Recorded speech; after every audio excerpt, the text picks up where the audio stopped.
Rain hammered violently against the windows of a two-story brick apartment on Detroit's East Side, the kind of building thrown up in the late 60s with optimism and cheap concrete, never meant to survive this long. Tonight, the walls creaked, the paint peeled, and the flickering street lamps outside dragged broken shadows across the kitchen floor. Inside, the smell of bleach tangled with something metallic, something warm, something unmistakably wrong.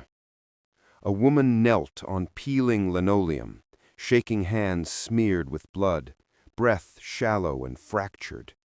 Her name was Renee Carter, and in that suspended moment she looked like someone who had slipped between two versions of herself, the mother who fought her whole life to protect her son, and the woman who had crossed a line she could never uncross. A few feet away, her 19-year-old son, Malik, sat crumpled on the sagging couch, blank-eyed, frozen, a gun resting beside him like a quiet monster. Sirens wailed in the distance, growing louder, closing in. Renee lifted her head, voice trembling through the storm. "I told you I'd protect you, no matter what." And that was the truth. A mother's promise, a son's mistake, a lie that would soon explode into a tragedy the city would never forget. Before we go any further, ask yourself a question. If you were a parent, how far would you go to protect your child?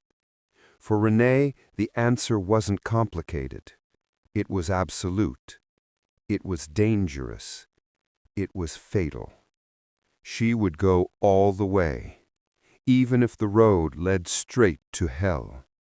Welcome to Shadows of Justice, where every story asks you to look in the mirror. Like, comment, and subscribe, because tonight's truth is not easy to face. To understand how Renee ended up kneeling beside a bleeding man with sirens chasing her doorstep, you have to understand the world that shaped her. Renee Carter grew up on Detroit's East Side, the kind of neighborhood where people kept their heads down and doors double-locked.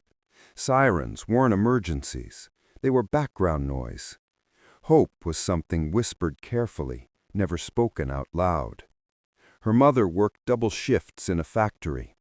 Her father drifted like smoke, present when it suited him, violent when it didn't, absent when it mattered most.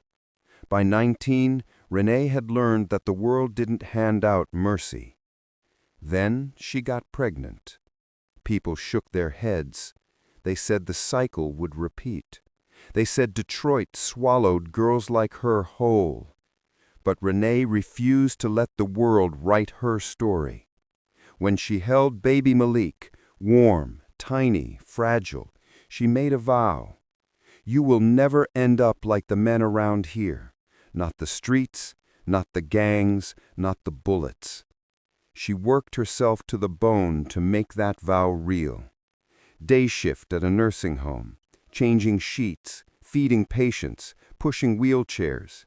Night shift cleaning offices downtown, fluorescent lights humming, vacuum buzzing, exhaustion sinking into her bones so deeply she forgot what rest felt like. Money barely stretched, bills piled up on every surface, rent, gas, medical, school supplies. But she kept going, kept climbing, kept sacrificing, because Malik was her reason. He grew up bright. He smiled easily. He loved sketching heroes in his notebooks, superheroes with capes, neighborhoods without violence.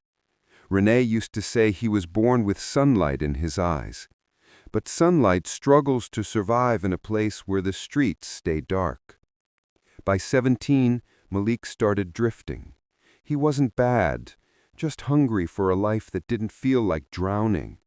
He saw men with new cars, new jewelry, money flowing like water. He saw the attention, the respect, the power. And for a boy raised in struggle, that shine was blinding. One night, he told his mother, "I'm doing this for you, Ma."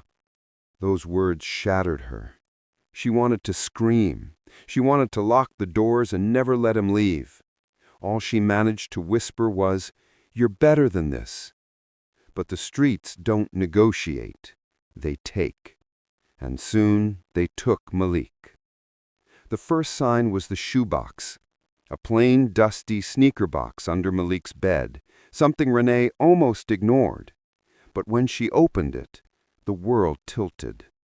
Stacks of cash, 10s, 20s, 50s, wrapped neatly, organized. At least $10,000. Her breath caught. Her hands shook. Everything inside her screamed. When Malik came in and saw her holding the box, shock ripped across his face. He tried to lie. He really did. "It's from a friend," he muttered. A friend. A lie so thin it collapsed in the air. Then came the new phone, the chains, the late-night texts, the expensive sneakers, the secrecy, the distance. Renee begged, prayed, cried silently at night. She didn't know things would get worse. It was raining the night Malik came home shaking. Real storm rain, the kind that feels like the sky is falling apart. Renee was reheating leftovers when the front door slammed open. Malik stumbled in, soaked, trembling, eyes wide with terror. And on his hands, dark, sticky blood. A gun hung loosely from his grip. He looked at her with broken eyes. "Ma, it went wrong. He wasn't supposed to die." The victim's name would hit the news the next morning. Darnell D. Lowe Harris, 27, local dealer, connected, dangerous. Malik and his crew had planned to scare him, rob him. Send a message. But guns don't care about intentions. People panic. Fingers slip. Shots fire. And a life ended. Malik ran until his lungs burned. And now he was home. Standing in their kitchen, dripping rain, blood, guilt. Renee felt her world crack open. Her son wasn't innocent. He wasn't framed. He wasn't misunderstood. He was guilty. And she was the only person standing between him and destruction. Most people talk about fight or flight. They forget the third instant. Freeze. Renee froze for one long, choking moment. Then, something fierce, animalistic, maternal took over. She washed the blood from his hands, scrubbed the gun clean, burned the clothes, buried the stolen money, rehearsed lies until they sounded like gospel. When detectives knocked, she opened the door with calm she didn't feel. "He's at his cousin's," she said. "He's been there all night." And they believed her, for the moment. Detroit carries rumors like wind. D-Lo's death echoed across neighborhoods. People whispered, speculated, accused. Then, one night, a black Charger pulled up beside Renee walking home from work. The window rolled down. Two men stared at her, the kind of men whose eyes tell stories of violence. "You seen Malik?" She lied. They didn't believe her. They drove off anyway. But now she understood.